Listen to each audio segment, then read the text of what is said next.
Bismillahirrahmanirrahim. Mari kita mulai acara kita kali ini. Assalamualaikum warahmatullahi wabarakatuh. Waalaikumsalam warahmatullahi wabarakatuh. Alhamdulillah segala puji bagi Allah yang telah mempertemukan kita. Ya, karena berkat nikmatnya lah kita sekarang diberikan kesehatan di tengah pandemi yang masih berlangsung dan kita tidak pernah tahu kapan akan berakhir.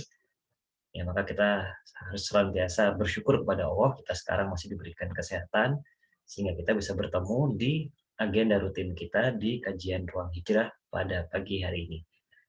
Ya, tak lupa salawat serta salam tetap tercurah pada junjungan kita Nabi besar Muhammad SAW yang tanpa dakwah beliau kita tidak bisa menikmati Islam. Nah, bertemu lagi dengan kami dari Ruang Hijrah di acara pada Sabtu pagi ini. Setelah di awal bulan kita sudah berbincang dengan salah satu pakar kita, pakar biologi molekuler Ustadz Ahmad Rusdan, untuk membahas tentang berbagai macam hoax yang ada di seputaran pandemi COVID. Pada kesempatan kali ini kita akan melanjutkan topik yang sama, ya seputaran hoax yang terkait dengan COVID. Ya, tapi kita akan mungkin lebih spesifik ya untuk kita mengambil salah satu tema yang mungkin banyak dibicarakan gitu. Salah satunya adalah terkait dengan adanya chip dalam vaksin. Mungkin teman-teman sudah pernah mendengar nih atau sudah pernah di broadcast di WA-nya nih bahwa di vaksin itu mungkin ada chipnya yang kemudian bisa melacak kita dan lain sebagainya. Nah, untuk menemani saya di kesempatan kali ini, kita sekarang sudah kedatangan salah satu pembicara yang tidak kalah hebatnya dengan pembicara kita sebelumnya. Ya, langsung saja kita sapa pembicara kita. Ini saya manggilnya apa ya? Pak Adit nih. Ya, Assalamualaikum Pak Adit. Waalaikumsalam warahmatullahi wabarakatuh. Ya, bagaimana kabarnya nih Pak Adit nih? Alhamdulillah baik. Ya, mungkin kabarnya gimana di sana? Ya, alhamdulillah baik gitu dan aman ya, tetap ya? di rumah. Tetap di rumah ya Mas ya? Tetap di rumah ya, meskipun banyak ya nggak tahu ya mungkin karena COVID atau apa, karena mungkin di sini nggak banyak tes juga gitu. Masih banyak ya saudara-saudara kita yang meninggal mungkin. Nah, mungkin sebelum kita mulai, ya, kalau tadi saya dapat bocoran ini dari Pak Adit ada slide yang mau ditayangkan ya? Ya, ada slide ya. Ya, mungkin kita sedikit kenalan dulu nih. Mungkin Pak Adit ini bisa kenalan sedikit nih. Ini sehari-hari profesinya seperti apa nih? Saya sehari-hari mengajar di Politeknik Kota Malang di Teknik Mekatronika. Itu hubungannya sama robotika mungkin ya. Robotika, elektronika, dan mekanik. Mekatronika, gabungan antara mekatronik dengan elektronik. Elektronik dengan mekanik. Elektronik dengan elektronik mekanik. dengan mekanik. Ya. Ya, ini berarti cukup kompeten ya ketika akan membahas masalah chip ini berarti ya. Moga-moga gitu. Ya, semoga ya.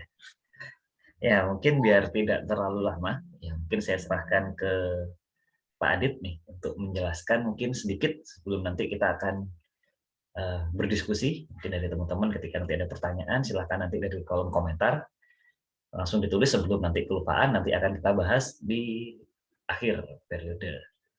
Ya, mungkin silakan Pak Adit untuk di share materinya. Saya share ya. Masih di disable ini. Oh iya, sebentar. Coba lagi. Oke, sudah.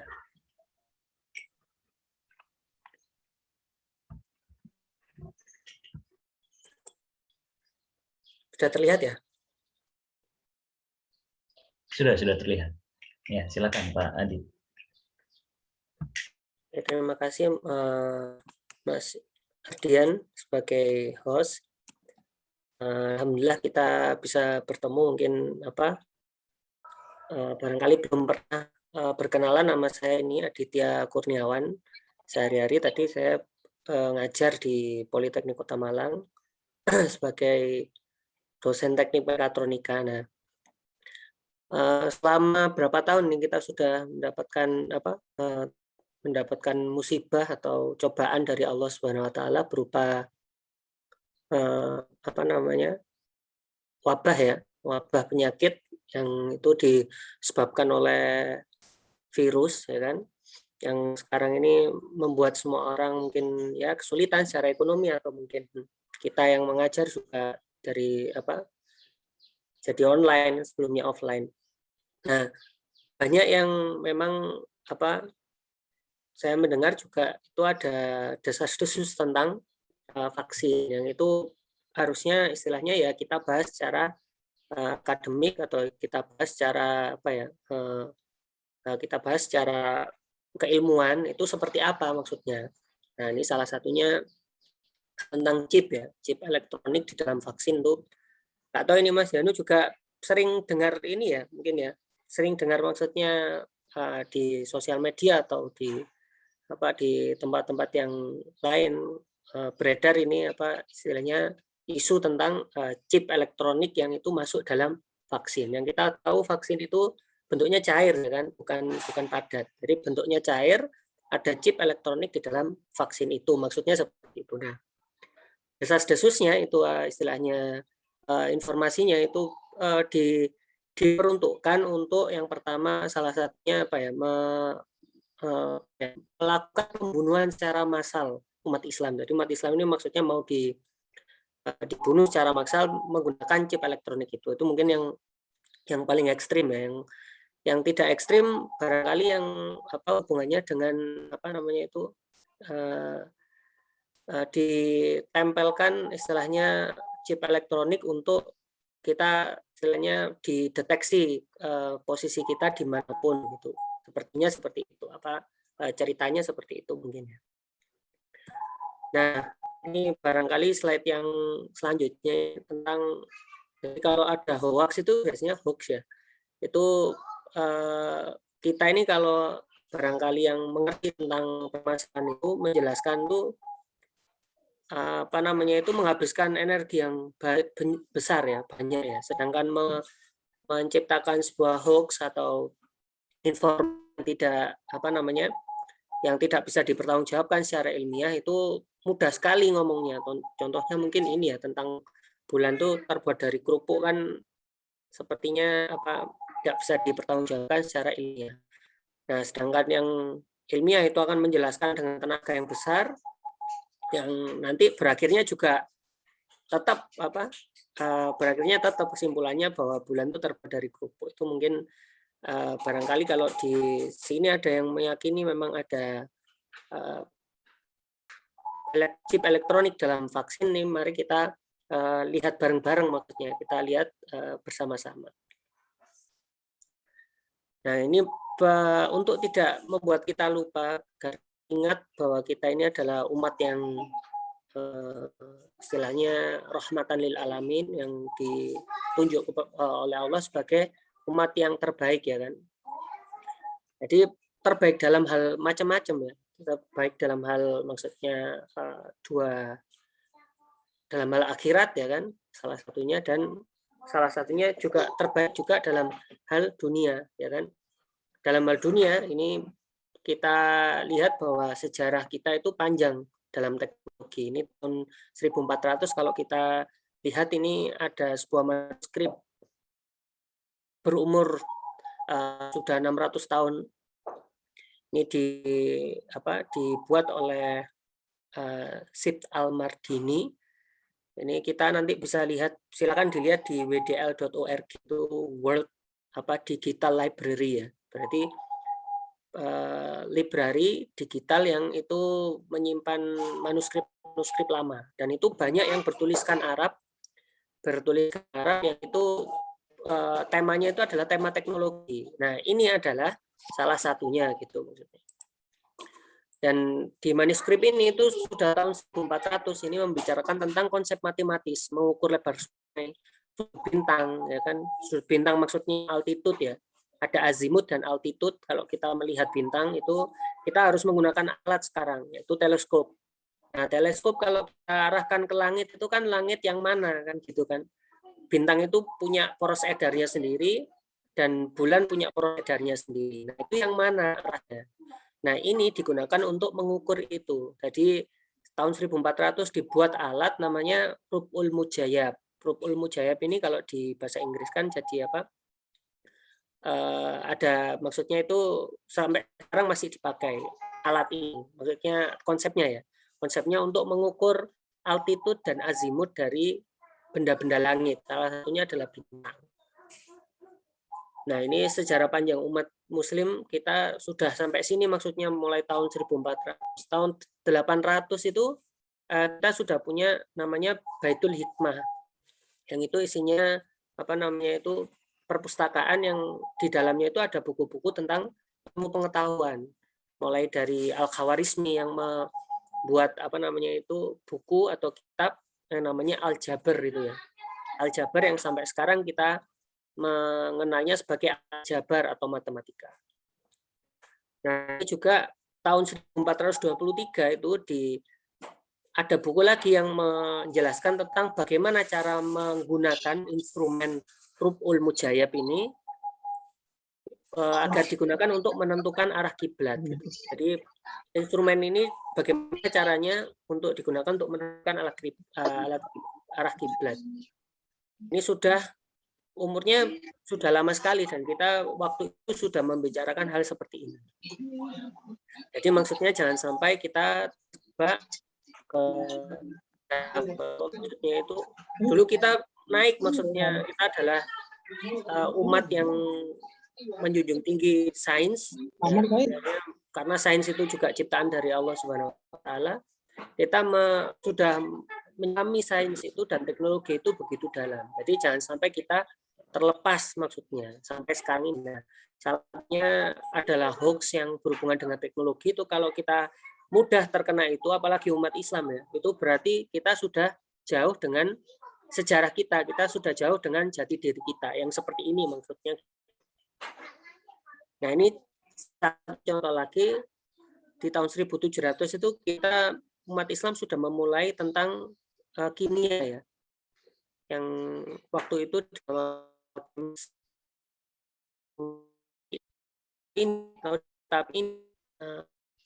itu memuat resep eliksir ya, mengubah tembaga menjadi perak dan perak menjadi emas.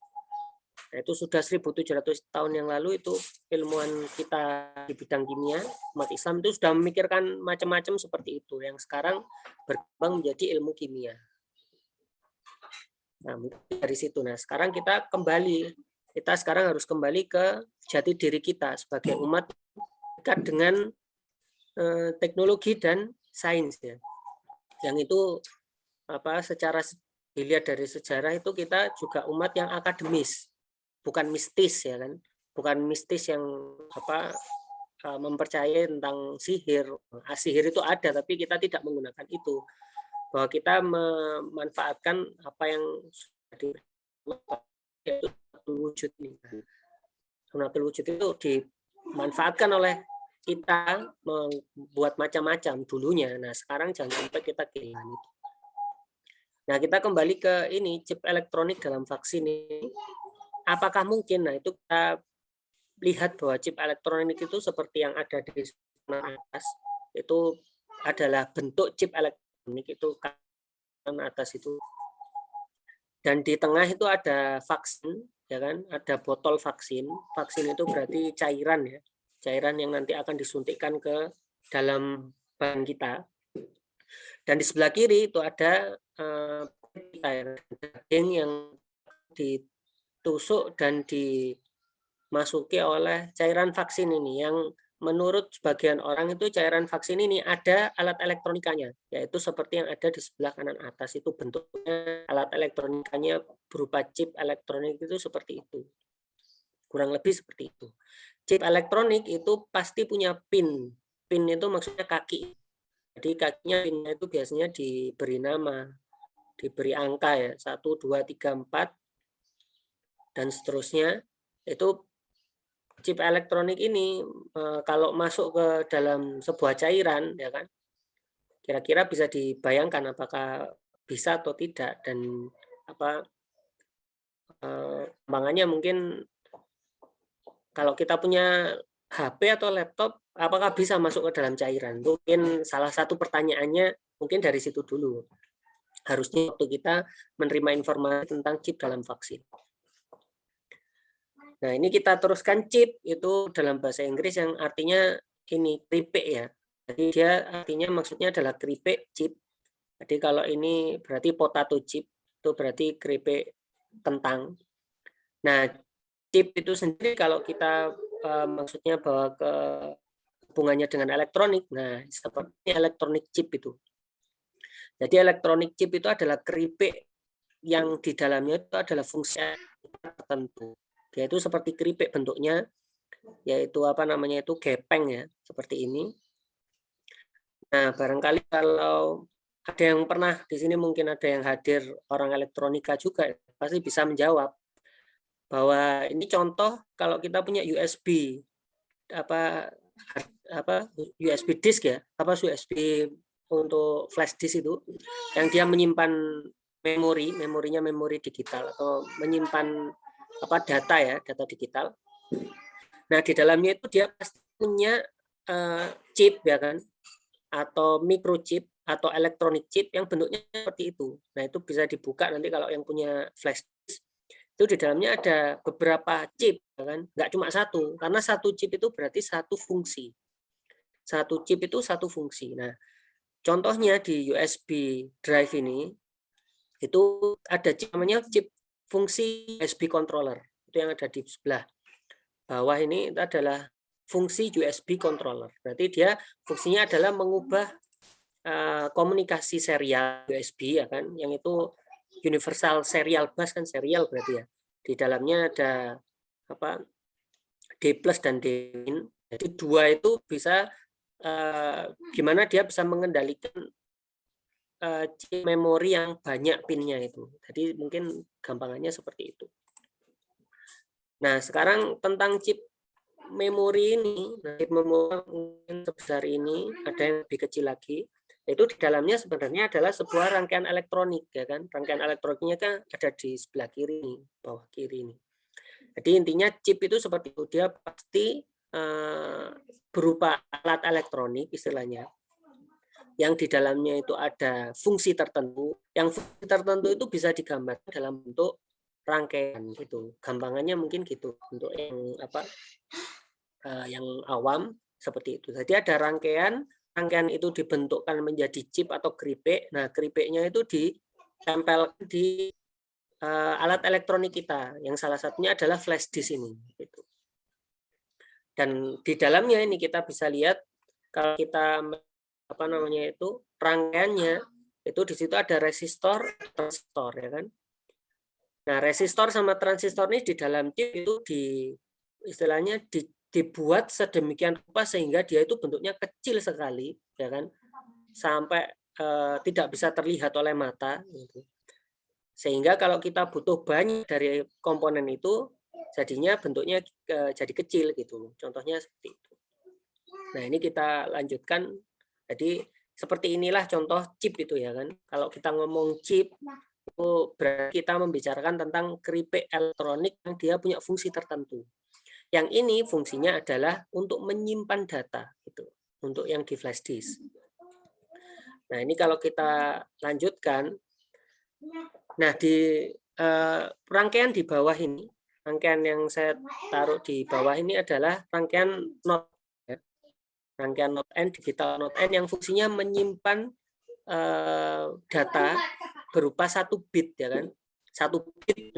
Nah, satu rangkaian yang letak kiri bawah ini. Sedangkan kalau kita mau menyimpan 1 byte berarti butuh 8 rangkaian yang ada di bawah ini. Nah, bayangkan sekarang kalau flash disk 4 GB itu kita butuh 32 miliar rangkaian seperti yang di bawah ini. Berarti dalam chip ini, dalam chip yang main besar ini, di dalamnya ada 32 miliar rangkaian seperti ini. Yang itu nanti akan memberikan flash disk itu kemampuan untuk menyimpan 4 GB, yang maksudnya adalah 4 juta byte ya. Jadi kalau 4 byte itu 4 byte berarti 4 kali 8 bit. Nah, kalau 4 megabyte ya kan, kilobyte itu 4000 dan seterusnya. Nah, 4 giga itu berarti mega itu juta, giga itu berarti miliar ya. Nolnya ada 3. di 3 kali 3 maksudnya, nolnya 9. Kalau 1000 kilo itu nolnya ada 3, mega itu nolnya ada 6, dan giga ada 9. Nah, itu butuh sekian banyak miliar rangkaian untuk memberikan kita kemampuan menyimpan 4 GB itu. Nah, kalau kita beli resistor, itu satu rangkaian ini, kalau kita bikin pakai resistor biasa, itu butuh 6 resistor dan 4 transistor. Kira-kira seperti itu, ya kan? Dan itu resistor dan transistornya besarnya sekian besarnya. Nah, kalau kita mau membuat flash disk 4 GB, itu kita membutuhkan 192 miliar resistor yang seperti ini yang kita bisa beli di toko, dan butuh 128 miliar transistor seperti ini yang biasa kita beli di toko. Itu kalau ada yang mau bikin apa DIY ya, DIY flash disk 4 GB itu bisa dengan cara membeli transistor dan resistor. Tapi resistornya harus belinya sampai 192 miliar. Itu mungkin berapa truk mungkin. Transistor juga harus membeli sampai 128 miliar. Dan itu harus dirangkai seperti ini. Nah, terus dirangkai sedemikian rupa sehingga dia mencapai 32 miliar rangkaian yang nanti akan bekerja sebagai flash disk 4 GB. Nah, kalau kita bikin rangkaian sendiri dari flash disk 4 GB, itu kita butuh 4,3 km persegi tanah ya. Jadi kalau rumah itu biasanya kan sekarang 72 meter persegi rumah kita itu. Satu rumah itu 72 meter persegi kalau sekarang. Rata-rata ya. Nah, bayangkan 4,3 km persegi itu berapa rumah itu? Berarti flash disk 4 GB ini sebenarnya kalau dibikin rangkaian biasa itu butuh ya berapa rumah itu, 4,3 km persegi dibagi dengan 72 meter persegi. Nah, segitu banyak itu fungsi elektronik itu karena terlalu besar kalau dipakai dengan cara yang biasa, maka dikembangkan namanya chip elektronik. Jadi seperti itu. Ceritanya seperti itu. Nah, chip elektronik ini menggantikan alat elektronik atau rangkaian elektronik itu tadi menjadi lebih kecil gitu. Jadi 4,3 meter persegi sekarang ada di satu genggam jari kita ini ya kan. Itu bisa memberikan kita 4 GB flash disk itu. Dan kira-kira besarnya satu jempol ini. Dari 4,3 km persegi itu menjadi satu jempol. Nah, seperti itu elektronik chip itu sebenarnya. Jadi kalau kita maksudkan elektronik vaksin, itu ada barang elektronik dengan fungsi tertentu itu yang dimasukkan ke dalam cairan vaksin.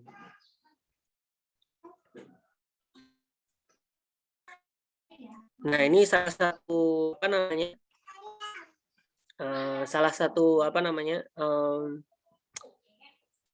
hoax yang kita dapat dari beberapa media. Itu di situ dituliskan kalau vaksin ini punya microchip yang sangat kecil, dipasang tanpa terasa dengan diam-diam. Tujuannya itu untuk corona, juga untuk membunuh yang diprogram secara remote orang yang tidak disukai oleh Dajjal baru. Ini kalimat pertamanya gitu. Nah, kalimat keduanya itu umat Islam disuruh waspada karena pada awal tahun 2021 itu Islam harus dibuat target pembantaian untuk 7,5 miliar nyawa. Jadi ini dianggap itu atau dibuat hoaxnya itu adalah untuk membunuh umat Islam. Jadi ada chip yang dimasukkan ke dalam vaksin, vaksinnya disuntikan ke umat Muslim dan nanti dijadikan target pembantaian, istilahnya dibunuh secara jarak jauh gitu ya. Nah, sekarang dengan istilahnya pengetahuan kita yang baru tentang chip yang tadi, bahwa chip itu punya fungsi tertentu dalam elektronik yang dia dari bentuk yang besar itu menjadi bentuk yang kecil.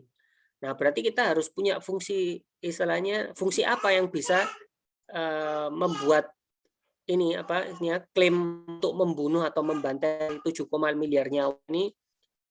Kira-kira kita butuh alat elektronik apa itu?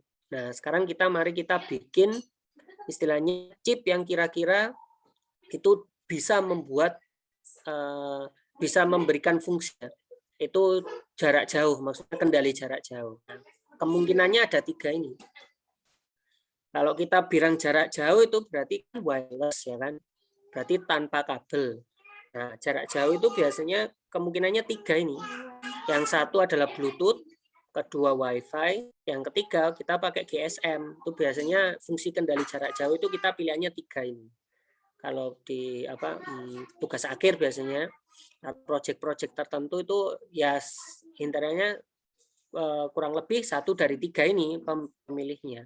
Pemilihan mekanisme untuk kendali jarak jauh.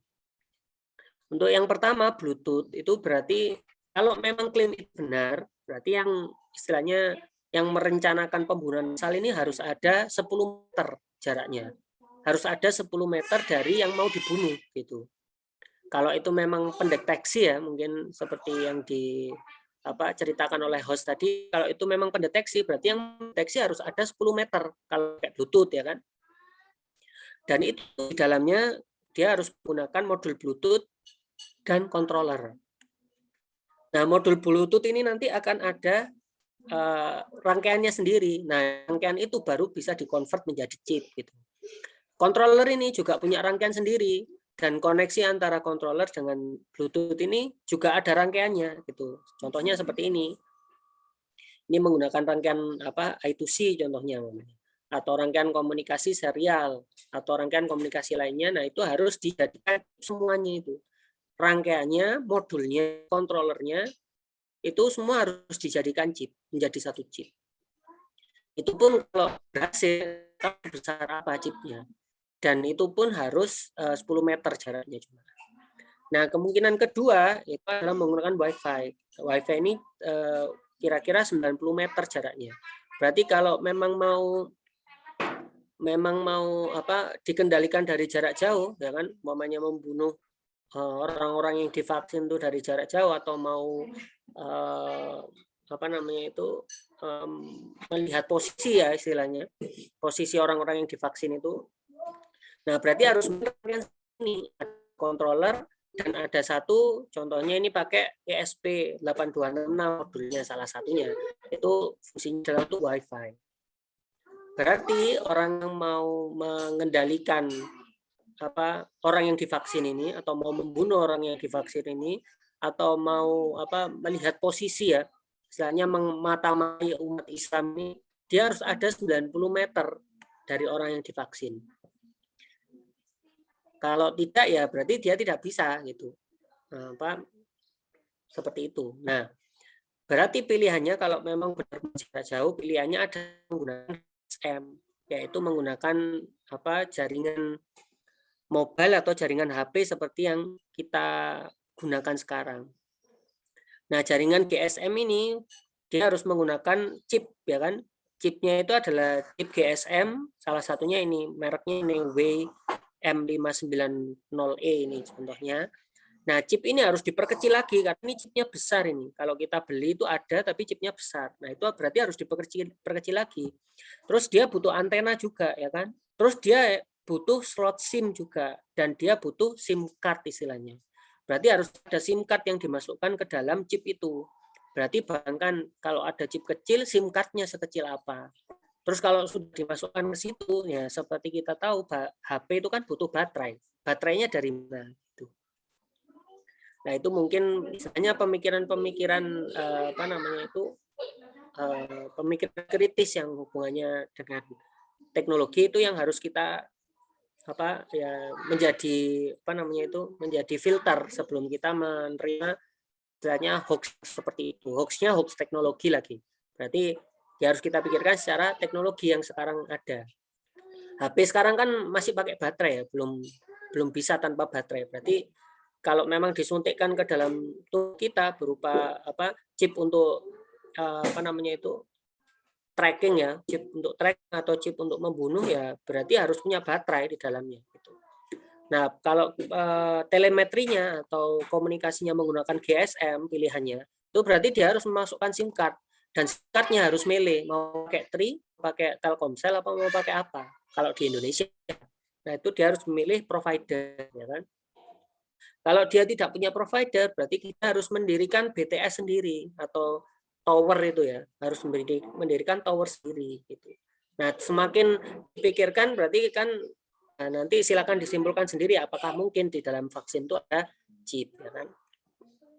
Nah, dari sekian banyak pilihan, itu yang paling memungkinkan kalau memang harus menggunakan jarak jauh itu adalah GSM.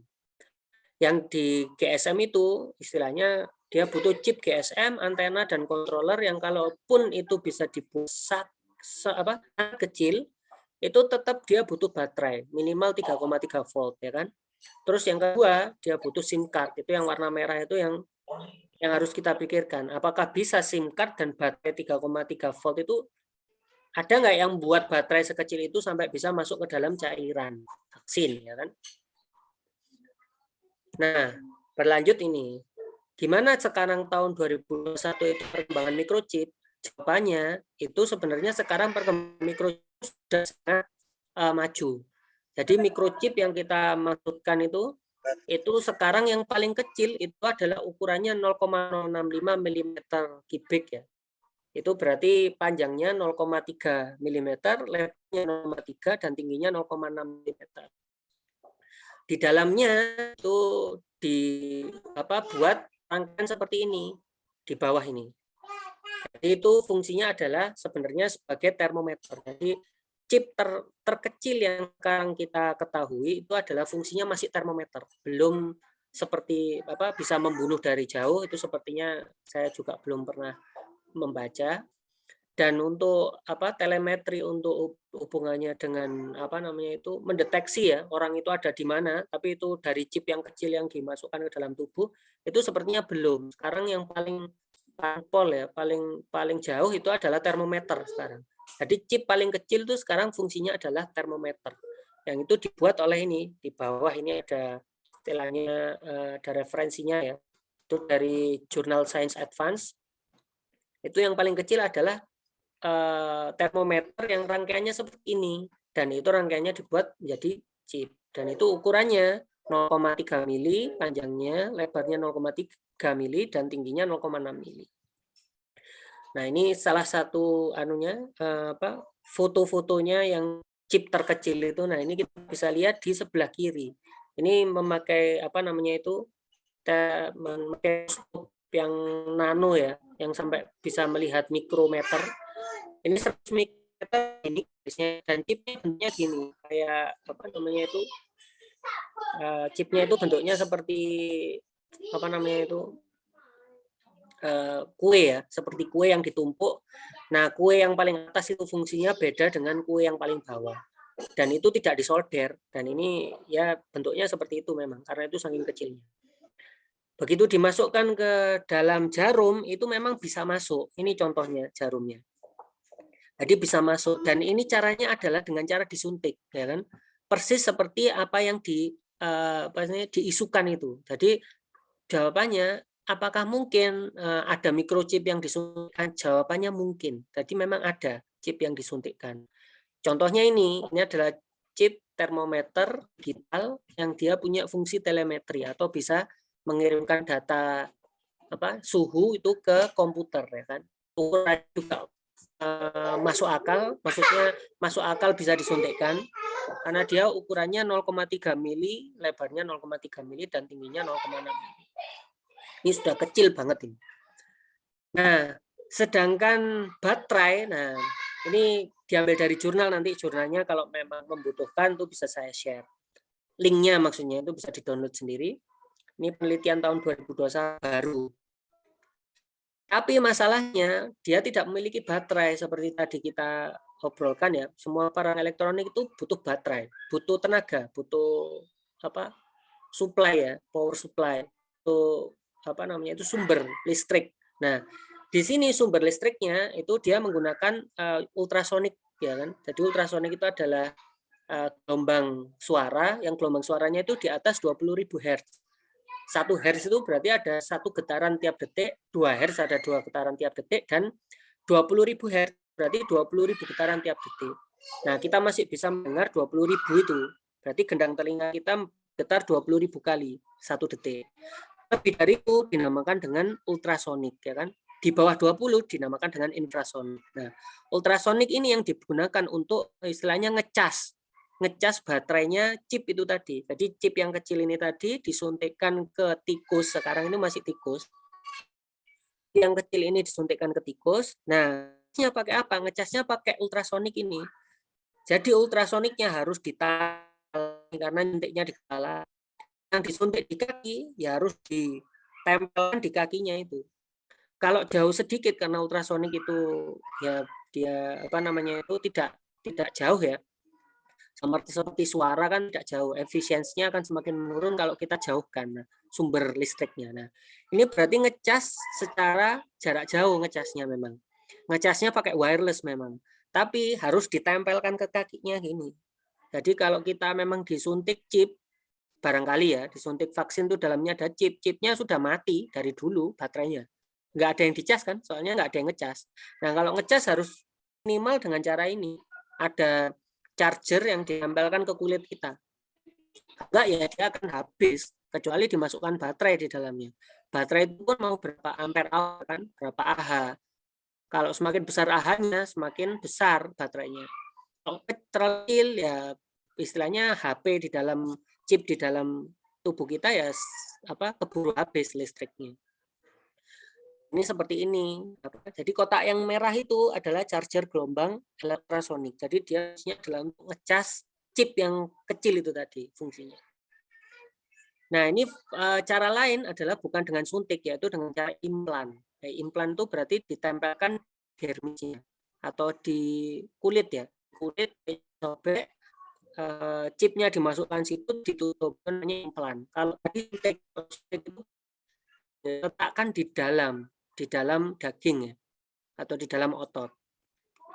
Ini contohnya kalau menggunakan injeksi itu ini pakai disuntik sebelah kiri. Kalau menggunakan implan itu berarti disobek atau diinsisi atau dioperasi terus dimasukkan microchipnya ini. Microchipnya disebut dengan modes. Biasanya modes ini berarti microchip kecil banget yang ini fungsinya sekarang itu masih sebagai termometer aja. Nggak bisa sampai membunuh ya. Nah, sekarang kita lihat itu tadi kita sudah belajar tentang microchip. Sekarang kita lihat tentang injeksi ya. Kalau kita diinjeksi vaksin itu, ini saya mendapatkan beberapa data itu kita akan diinjeksi dengan jarum suntik yang itu ukurannya itu sudah tertentu. Ini ada gauge-nya atau ada ukurnya. Ukurannya adalah 2 sampai 25 biasanya. Jadi ukurannya itu 2 sampai 25 yang ini. Biasanya suntik yang dipakai untuk vaksin corona atau COVID itu antara nomor 22 sampai 25 ini. Yang itu dia punya diameter luar 0,7, 0,6 dan 0,53. Contoh yang 22 ini ya, kita lihat yang nomor 22. Jarum yang nomor 22 ini dia punya diameter dalam itu 0,413, ini yang paling besar. Jadi yang paling besar jarum suntik yang disuntikkan ke kita itu lubang dalamnya itu 0,413 mm. Itu paling besar yang disuntikkan ke kita. Kalau lebih besar lagi mungkin kita merasa sangat sakit ya. Jadi itu paling besar lubangnya 0,413. Nah, sekarang kita lihat dengan jarum suntik dan istilahnya teknologi yang terkini tentang microchip paling kecil ya. Jadi kesimpulannya gimana ya? Kesimpulannya memang mungkin masuk ke dalam jarum itu. Karena tadi kita tahu ukurannya atau 300 mikrometer ya. Ukurannya 300 meter, sedangkan ukurannya 400 mikrometer. Berarti mungkin nggak masuk ya, mungkin. Jawabannya memang mungkin masuk ya kan. Memang mungkin masuk ke dalam jarum. Tapi harus posisinya seperti ini ya kan. Posisi berdiri istilahnya, posisinya seperti ini.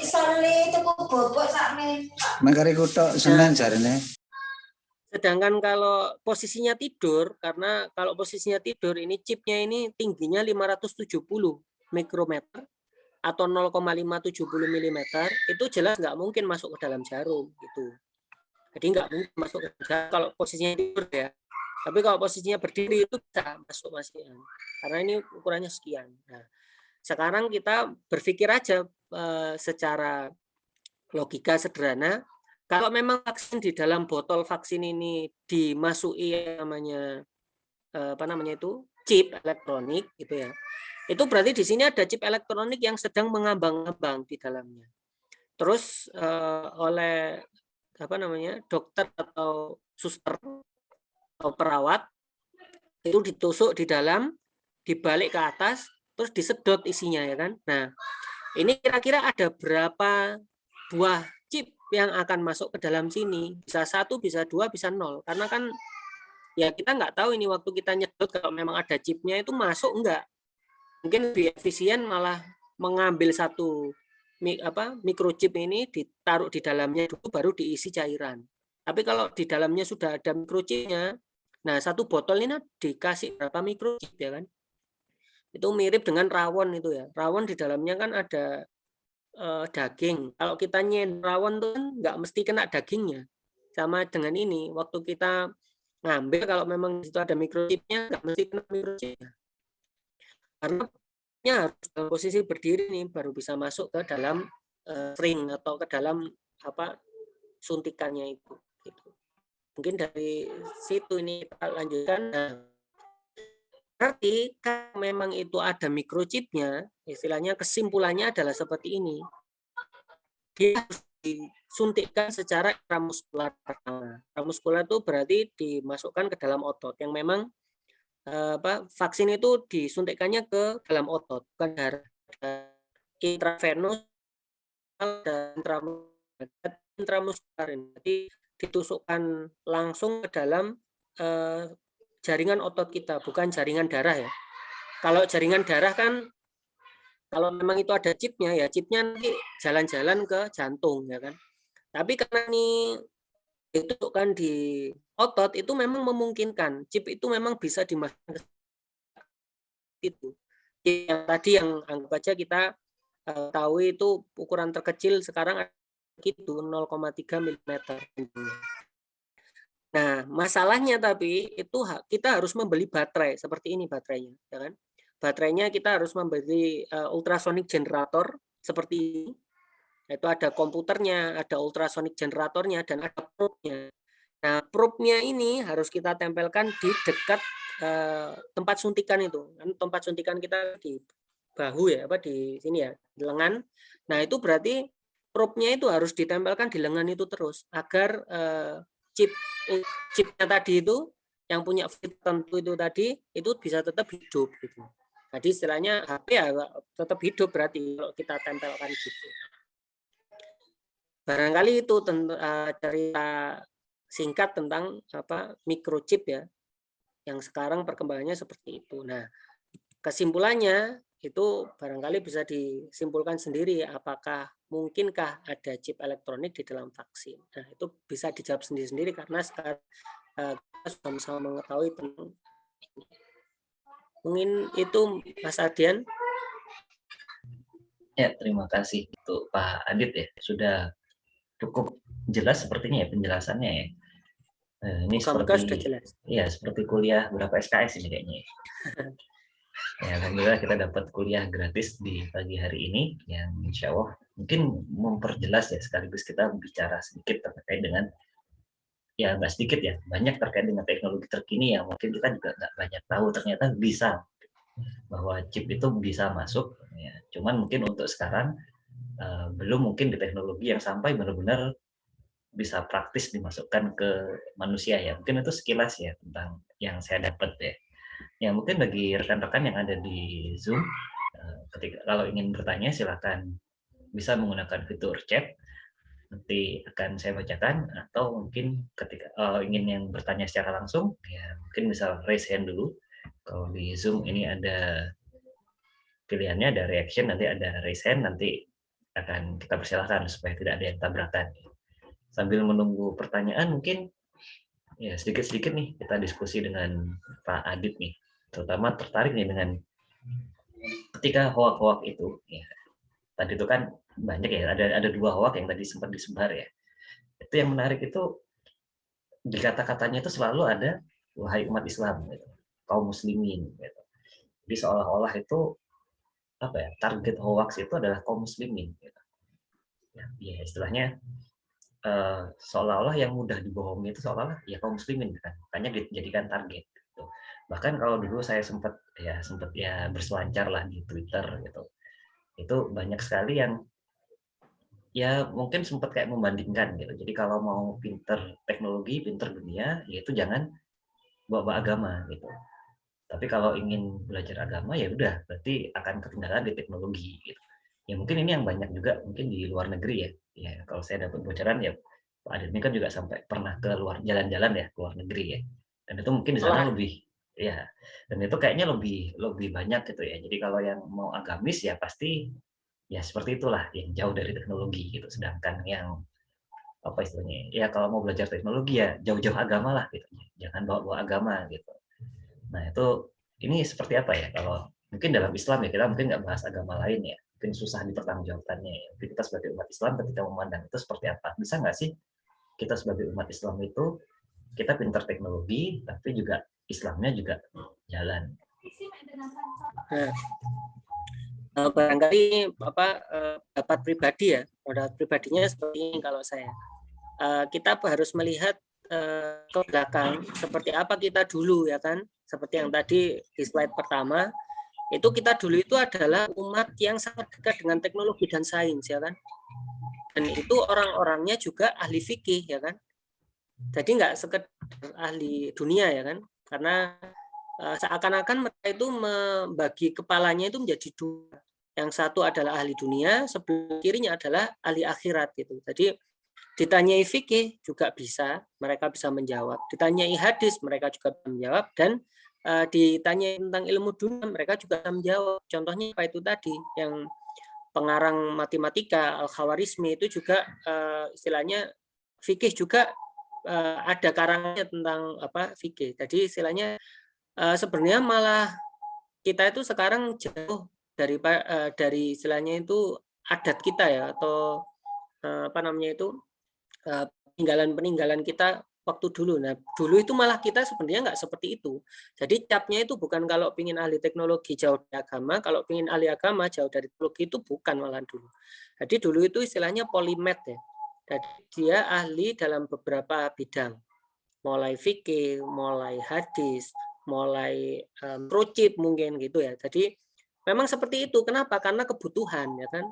Mereka tidak melihat, setahu saya ya, mereka tidak melihat bahwa agama itu adalah sesuatu yang mistis soalnya. Mereka ada melihat agama itu adalah sesuatu yang logis. Istilahnya ada pencipta. Pencipta itu yang menyuruh kita sholat itu sama dengan yang menciptakan percepatan gravitasi gitu. Jadi nggak dipisah-pisah. Kalau sekarang mungkin kita merasa itu dipisah-pisah ya. Kalau kita ngomong percepatan gravitasi 9,8 meter per sekon kuadrat itu berarti kita pikirannya orang barat ya kan.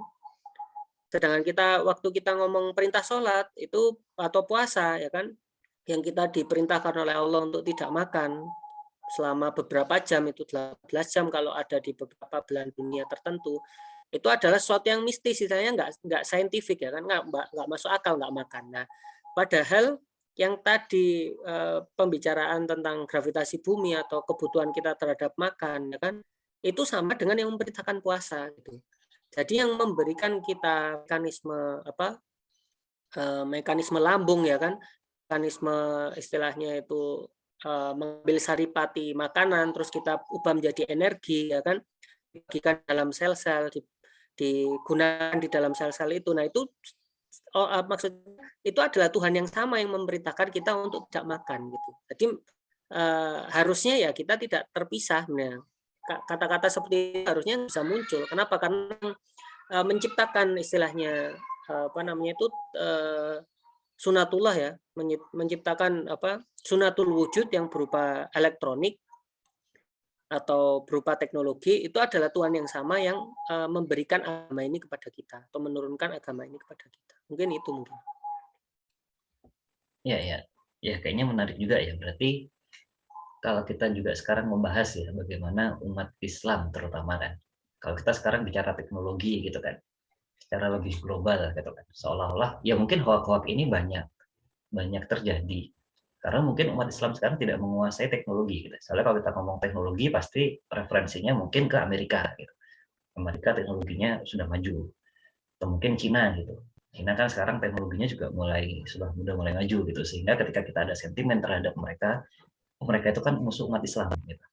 Makanya kemudian terjadilah banyak sekali hoax-hoax mungkin ya, yang istilahnya ketika kita bawa kemudian semangat Islamnya teman-teman gitu ya, mungkin sudah semangat nih, wah kita benci Amerika gitu, kita benci Cina gitu.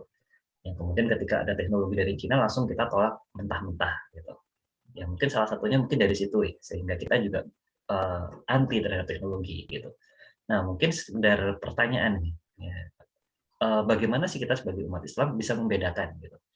Ya, kita tahu tidak semua yang dari Amerika itu harus kita bawa. Gitu. Tapi ada sesuatu yang mungkin kita bisa pelajari. Gitu. Bagaimana sih kita membedakan mana yang boleh kita ambil, gitu, mana sih yang tidak boleh kita ambil. Gitu.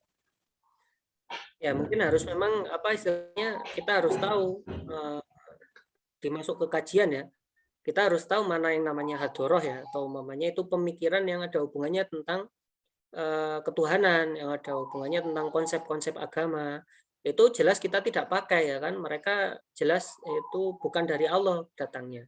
Tapi kalau hubungannya dengan madaniyah, sesuatu yang berhubungan dengan sunatul wujud, yang berarti itu teknologi, mungkin ilmu-ilmu pengetahuan yang itu akan sama dimanapun, itu ya kita sebenarnya bisa saja menggunakan itu. Tapi kalau dikatakan kita itu tertinggal, sebenarnya kalau kita ambil berapa ratus tahun yang lalu itu sebenarnya kita nggak tertinggal. Kita dulu malah pemimpin ya kan. Buktinya itu tadi apa alat untuk apa namanya itu untuk melihat posisi azimut dan apa namanya itu altitude itu tadi yang menciptakan umat muslim dulu, terus ditiru sama mereka, diperbaiki, terus akhirnya kita seakan-akan bukan kita yang membuat pertama kali gitu.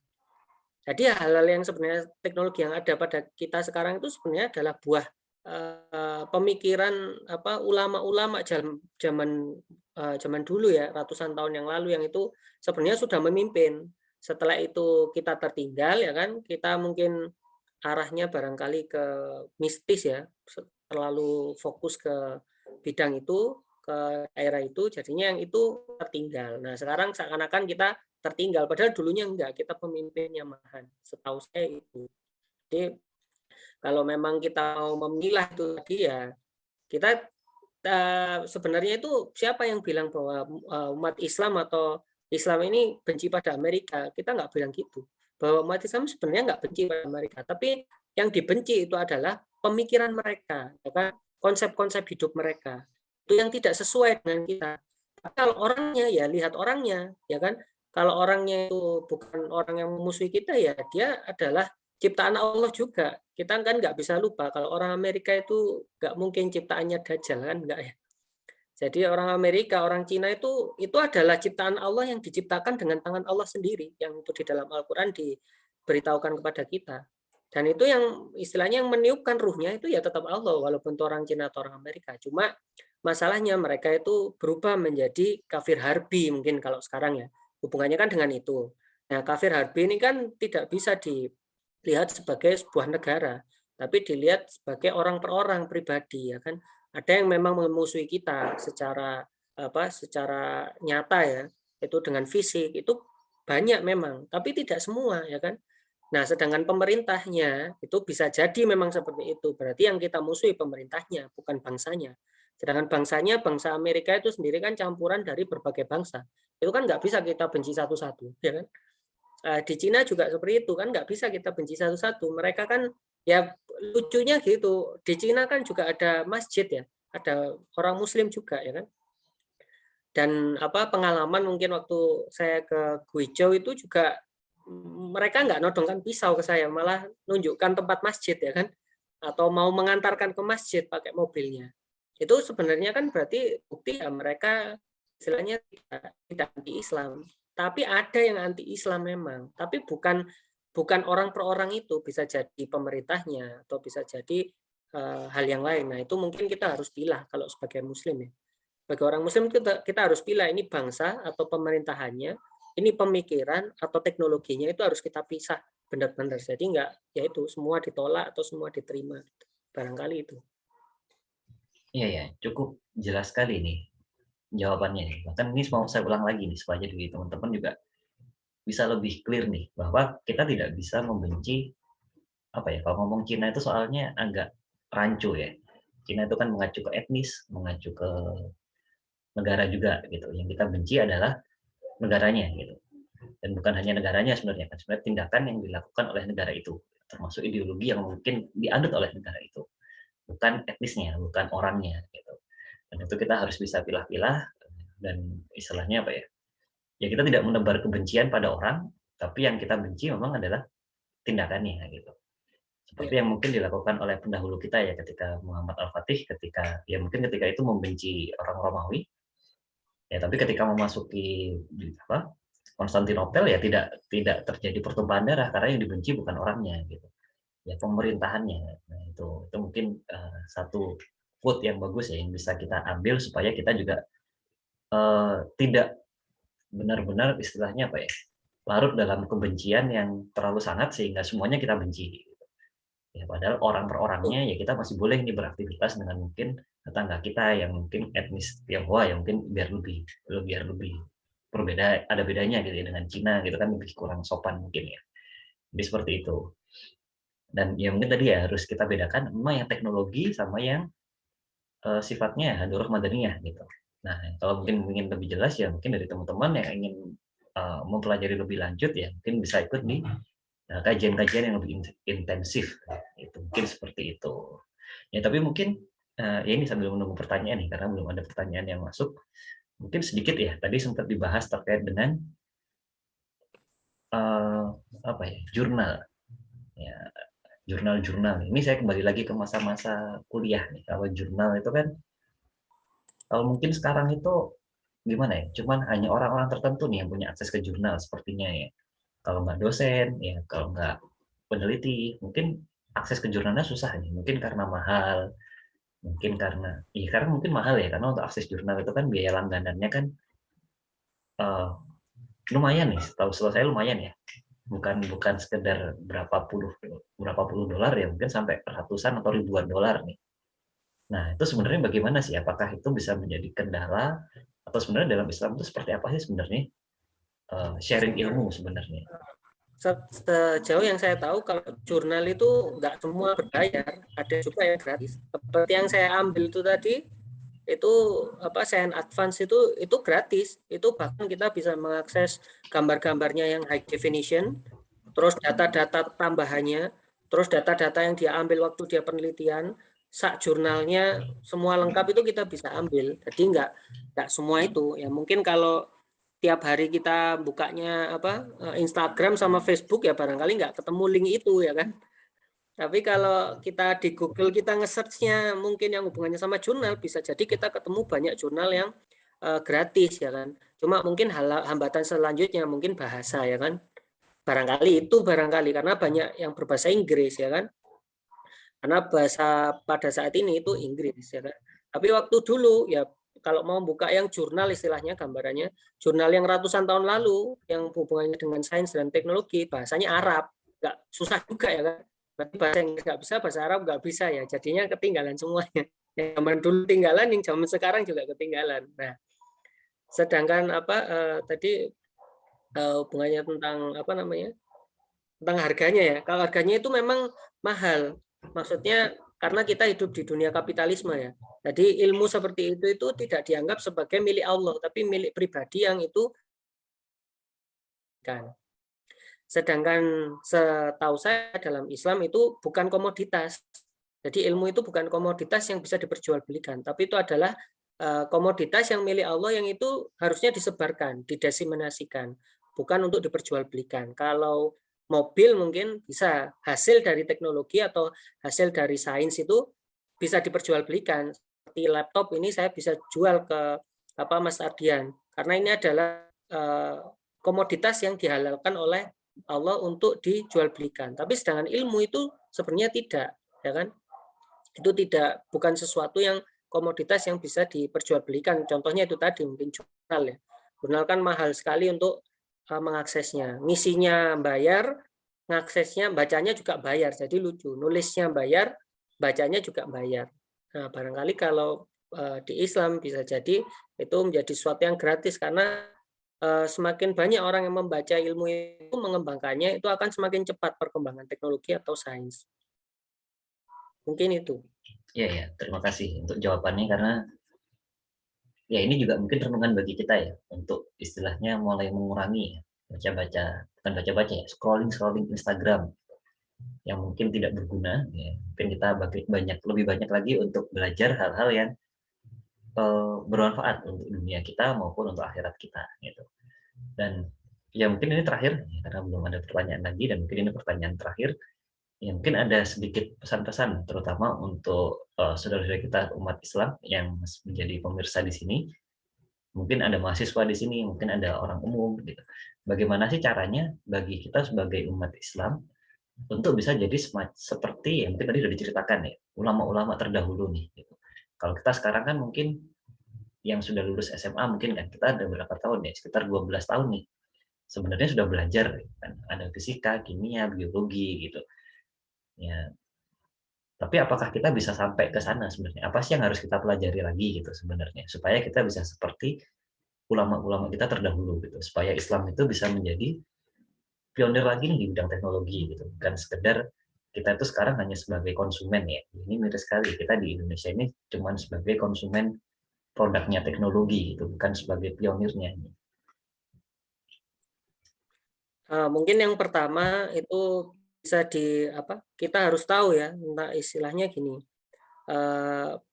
Kalau contohnya hoax itu ya, jika hoax itu istilahnya menyasar atau kita itu jadi target hoax itu berarti hinaan sebenarnya kepada kita. Jadi itu hinaan yang besar. Kenapa? Karena itu berarti orang yang membuat hoax itu tahu bahwa kita itu sangat mudah untuk menelan berita bohong. Itu kan berarti itu ya kan. Itu berarti mereka itu merendahkan intelektualitas kita sebenarnya. Jadi kalau ada orang istilahnya buang sampah itu, kalau ada orang buang sampah di depan rumahnya seseorang terus dia marah, itu kan nggak jadi di situ lagi ya kan. Karena ya marah. Tapi kalau di tempat lain ternyata orang itu diam aja gitu, karena dia nggak tahu itu sampah atau bukan. Nah, istilahnya dianggap sebagai orang bodoh. Jadi target sampah itu terus, karena waktu membuang sampah di situ dia tidak mendapatkan resistansi ya, tidak mendapatkan resistansi yang berarti. Jadi itu sebenarnya adalah hinaan buat kita umat Islam secara keseluruhan, bahwa kita jadi target hoax itu berarti kita sebegitu bodohnya pada saat ini ya kan. Nah, sedangkan bagaimana mungkin kalau menurut saya ini pendapat pribadi agar bisa bangkit lagi seperti dahulu, yaitu yang pertama kita harus mengubah pemikiran kita ya kan. Pemikiran kita tentang selama ini kan kita mungkin umur 15 atau 20 itu kita dekatnya sama apa sih? Umur 15 sama 20 ya kan. Umur 10 kita dekatnya sama apa sih ya kan? Kita dekatnya mungkin sama konsep-konsep yang sebenarnya itu tidak nyata. Dulu mungkin kita Doraemon ya kan, atau apa itu kan terus dimasuki lagi dengan film-film yang itu sebenarnya propaganda dari pemikiran ya kan, pemikiran yang memang tidak Islami, terus ditambah lagi dengan diiming-iminginya kita yang muda-muda mungkin ya, itu yang yang laki-laki dengan game, yang perempuan dengan Korea ya kan. Dari situ semakin jauh karena istilahnya ya dia sibuk di dunia itu saja. Sedangkan kita tahu kalau ulama zaman dulu itu pada umur-umur 5 sampai 10 itu disibukkan dengan Quran. Bukan hanya membaca, bukan hanya menghafal, tapi juga konsep-konsep di dalamnya. Contohnya gini, bintang. Bintang itu ciptaan Allah, tapi tidak berhenti sampai situ. Enggak cuma bintang itu ciptaan Allah terus dibuat lagu ya kan. Terus tepuk-tepuk itu nggak berhenti sampai situ, tapi bintang itu ciptaan Allah ya kan. Kamu tahu nggak bintang itu besarnya seberapa? Gimana cara kita tahu bintang itu besarnya seberapa? Jauhnya seberapa jauh ya kan? Terus bintang itu gimana kok bisa menggantung di atas ya kan? Apakah di atas itu tidak terkena gravitasi? Nah, jadinya belajar gravitasi. Terus gimana caranya kita memanfaatkan bintang yang diciptakan oleh Allah itu untuk mengetahui posisi kita berada di mana? karena bintang itu tempatnya dia tetap di situ, contohnya gitu. Akhirnya ulama zaman dulu karena pemikirannya asalnya dari Al-Qur'an itu ya, bahwa Allah menciptakan bintang dan menghiasi langit dengan bintang, akhirnya menciptakan alat itu tadi, yaitu alat untuk melihat altitude dan azimut ya kan. Itu sebenarnya awal dorongannya dari situ. Nah, setelah itu ada lagi bahwa ikan ya contohnya. Ini ada ikan, dia berenang di dalam air, tapi dia bisa hidup di dalam air. Itu adalah ciptaan Allah. Nah, ada orang pertama kali istilahnya waktu kecil dia mengenal bahwa ikan itu ciptaan Allah dan dia hidup di dalam air.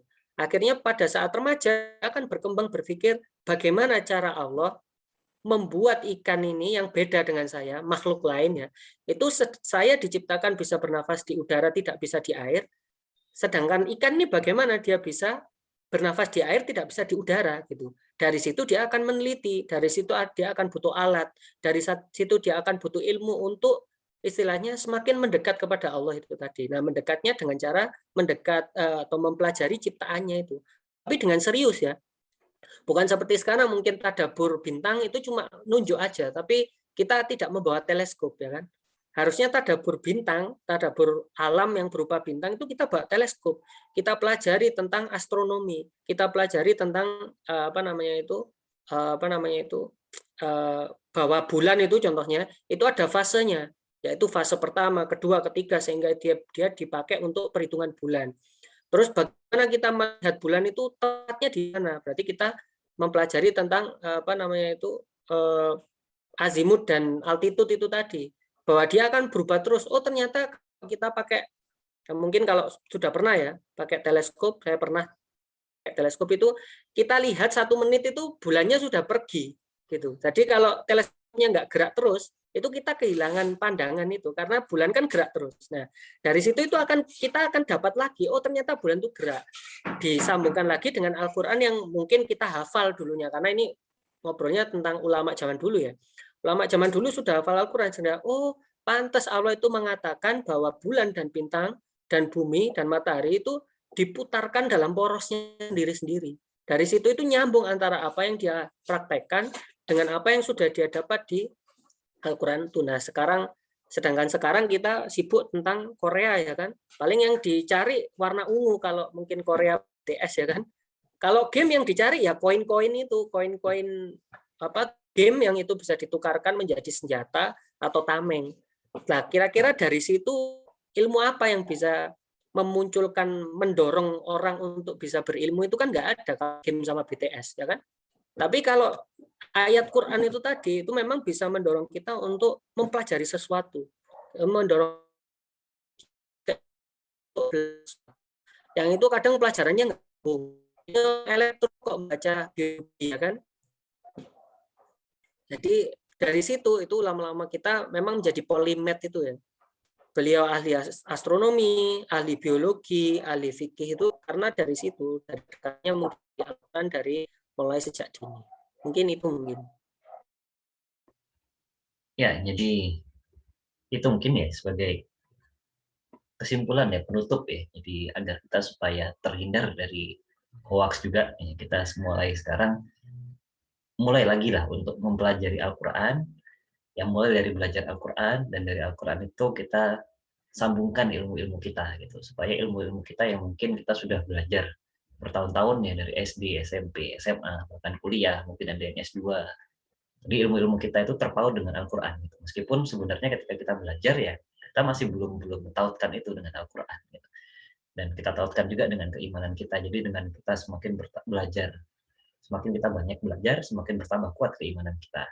Dan dengan bertambah kuat keimanan kita, ya maka ya semoga Allah akan kemudian ya bantu dengan perjuangan kita supaya Islam itu menjadi agama yang mulia, agama yang tegak di muka bumi ini, bukan hanya sekedar sebagai agama yang ritual, tapi juga bisa memimpin umat manusia.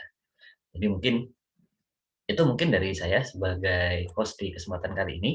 Terima kasih untuk Pak Adit menemani saya di kesempatan pagi hari ini. Ya, sama-sama. Ya, kita akan berjumpa lagi di kajian Ruang Hijrah berikutnya. Saya ucapkan terima kasih kepada teman-teman yang sudah hadir di Zoom ini. Saya akhiri. dengan doa penutup majelis. Subhanakallahumma rabbana wa bihamdika asyhadu an la ilaha illa anta astaghfiruka wa atubu ilaik. Saya akhiri, assalamualaikum warahmatullahi wabarakatuh. Waalaikumsalam warahmatullahi wabarakatuh.